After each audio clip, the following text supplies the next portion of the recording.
Hi guys, it's Sophie. So I'm going to be doing my April fiction wrap up for you.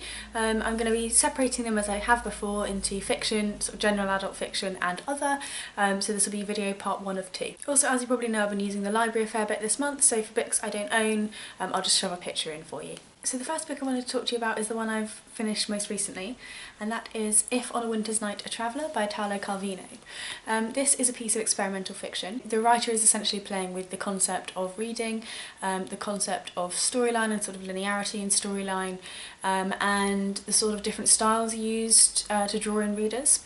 So the book itself is essentially about a reader who picks up a book, begins reading it, finishes the first chapter, but when he moves on to the second chapter, he finds it's an entirely different book to the book he's been reading. So as the book progresses, each time he's trying to find this original book and the subsequent books that he's reading, he's picking up more chapters, more first chapters. So it's quite strange. It's a little bit frustrating as a reader because you really want to know what's happening. But I quite liked it. It's hard for me because I think toward the middle I felt as though it was getting a little bit gimmicky, that just felt kind of like, oh, just stop. But when I finished it, I think I did like it overall. It's an odd one. I think you'll either really enjoy it or you'll find it just gimmicky and silly. So it depends. If it sounds interesting to you or you like sort of experimental fiction of that sort, then maybe give this one a go. And the next one is The Girls by Cline. I'm not going to talk about this one in the wrap up because I'm going to do a separate review video for this one, so keep your eyes peeled for that. Should be this week or next. And the next book I read was How to Fight Islamist Terror from the Missionary Position by Tabish. I spoke a little bit about this one in my library haul, but essentially it is a sort of novel, quite short novel, around these two men who have moved to Denmark and are sort of setting up their life in Denmark as Muslims, and they are looking for this rooming house, and they find this man who is also a Muslim, is also immigrated to Denmark, but he's very fundamentalist, and they sort of start living with him, and it's about their sort of experience of Western society, their experience of the way that Muslims are treated in that sort of Western society, and their relationship with this really fundamental individual who seems kind of out of place. It was really interesting, really different take, I suppose. And the next book was Lamb by Nadzam. This book is about grooming, essentially, and again I've spoken about this before, so I'll only run over it briefly, but it is about a very young girl who is kidnapped and taken on this road trip with this older man. It's all through his perspective. He doesn't see it as a kidnapping, he sees it as this exploration of her young girlhood, and she, to an extent, because she's being groomed, is kind of agreeing with him and kind of going along with it. It's quite disturbing, it's quite dark, it's more insidious I think than Lolita, but similar kind of feelings brought up by it, so you know, if you like Lolita, if you don't like Lolita, that'll probably be a good indicator of this one. So the next book I think you guys are really going to like. When I was reading it I was thinking this is a really good booktube book, and I think a lot of you will like it, and it's No One Is Here Except All of Us by Ramona. So this book is about the inhabitants of a small Romanian village on the eve of World War II. They're living there pretty much in isolation from everyone else, but their heritage has meant that they've kind of constantly been persecuted kind of everywhere they've gone, and they end up saying, look, we're just going to live on this tiny island, and the land falls away and they are completely isolated from society, and they build their own society here. But as things progress, there is an outside influence into this world that they've built themselves. There is a plane that comes over and a woman's body washes up on the shore. The villagers go and speak with her, to this stranger, and find that she's still alive, and this new person comes into their life. And it's about their rationalisation of this change in society. It's about the ability to fictionalise what's happening to ourselves and to sort of discredit things that we don't want to know about. Essentially the village begins to decide that it can decide its own history, it can create a new god, and it can decide that this society is the only one which exists. Because there's no other external influences, they can make that true for themselves, and it was great fun. It has all of the sort of things I really enjoyed, really impactful, and I think the characters are well developed as well, so if it sounds interesting to you then I would really recommend it. I think quite a lot of people might like this one. And the next one is From a Buick by Stephen King. This is a horror novel. It is about cars, and it is about the police, and it is about monsters, so if all those things sound interesting to you then go for it. It has that nice sort of alien aspect that I quite liked about the Tommyknockers, although I prefer the Tommyknockers. I think overall it's a pretty standard Stephen King, so if you already like him, you're probably going to like this. If you haven't read him before, I wouldn't recommend it as the first one you read, though it is enjoyable. I think most people could probably pick it up and get, you know, waste a few hours reading it. And the next one I read was Big Brother by Lionel Shriver. I spoke about this one a little bit in my library haul, but I have some quite mixed feelings on this one.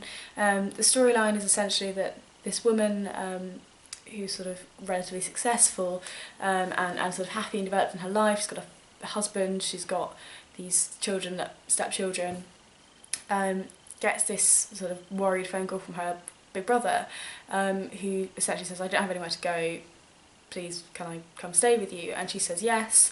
When he shows up, she learns that he's gained like 200 pounds, so he is like morbidly obese, and is quite changed from the person she knew, who was quite sort of svelte, goes around jazz clubs and is sort of ever so cool. And so he's a very different person to the brother she knew.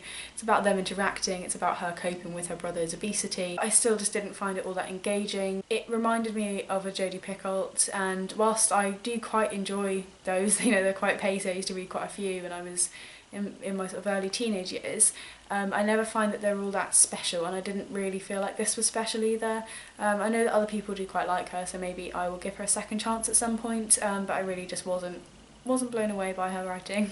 And the next one I have is Randall by Jonathan Gibbs. So this is a book that is focusing on the sort of contemporary art scene, which isn't something I have an awful lot of experience or knowledge of, so that's interesting just to start with. And it's following a young sort of investment banker as he finds himself on the edge of this really high art circle, starting out with them sort of dabbling in projects and not really getting anywhere and not really having able to live or sleep, and going up to this sort of incredible, you know, millions of pounds worth of artwork being produced, and everyone knows his name and all these sorts of things. So it's a little bit sort of Nick and Gatsby-esque. I quite like reading about people who are making art because it's something that I can never do, it's something that I don't really engage with, so it always seems really interesting to me to sort of see a completely different kind of creativity that I don't have any into. So yeah, if it sounds of interest to you, then give it a go. It was fun. It was fun and it was different, and that's always a little bit challenging for me. And then the next one I read was The Road by Cormac McCarthy. So I spoke about this one in my Dewey's wrap-up. I really enjoyed this book. I've been wanting to read it for a while. I'd not read any McCarthy before, and I will certainly go and read more now. So this book is a post-apocalyptic novel at its heart. It follows a father and a son as they are trekking across America to try and survive. It's a very isolated novel. It's very focused on human emotion, the concept of sort of suffering, the concept of what it means to be human, of whether or not it's worth protecting something, whether or not we have the ability to turn off that desire to protect ourselves and those we love, and it's exploring really what matters to us as human beings, and what morals we keep and what morals we give away when we're in a time of suffering and our own sort of death is imminent. It's not necessarily the easiest thing to read. There was one scene which focused on cannibalism, which is talked about fairly regularly in this book. The sort of bad guys in it survive through cannibalism, but there was one particular scene that I found really hard and just made me feel like just not okay for a bit. But overall I don't think it is as difficult as I thought it was going to be. A lot of people have issue with the ending of this book, so without giving any spoilers, I would just say that my opinion is that it doesn't diverge from the main storyline of this book, and that it isn't in fact a positive inflection at the end. I would say that it's a continuing downward step, but that would be how I would view that. So, you know, if you would like to discuss that in the comments, then please do, because I know that's what a lot of people sort of focus on.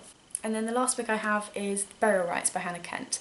So I was really expecting to love this book. I know that a lot of you love this book, so just as a warning, it wasn't as good as I thought it was going to be for me personally, so if that's going to annoy you, then feel free to, you know, go off now. So, in case you have not heard of what this book's about somehow, it's essentially the story of the last instance of capital punishment in Iceland. We follow the story of Agnes, who is the woman who is due to be put to death, and her introduction to the lives of a family who has sort of essentially drawn lots by the fact that their father is involved with the sort of political aspects of Iceland, and someone has to look after this criminal. They don't have the resources to keep her in any large sort of prison environment, so she needs to stay with someone and she's going to stay with them. I've been thinking long and hard about what it was I didn't like about this book, because I felt as though I do need to justify that to you. And I think there were two things in particular that stuck to me so much that ruined my enjoyment of the book. The first one is setting. So I really enjoyed the setting. I know a lot of people also enjoyed the setting. It's different, it's interesting, and you know, it's quite an evocative setting, it's quite bleak. My issue with the setting was that I very much felt as though I was looking at scenes.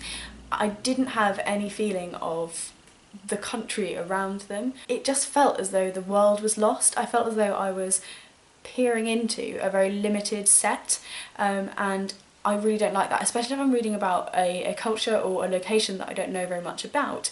I really want to have that sweeping overview of what the country is like, what the landscape is like between the areas we're focusing on, and it's relatively easily done in terms of journeys. Journeys were made through this book, and that would be a really good opportunity to do so, and it didn't happen, and it just left me feeling a little bit wooden towards the entire text.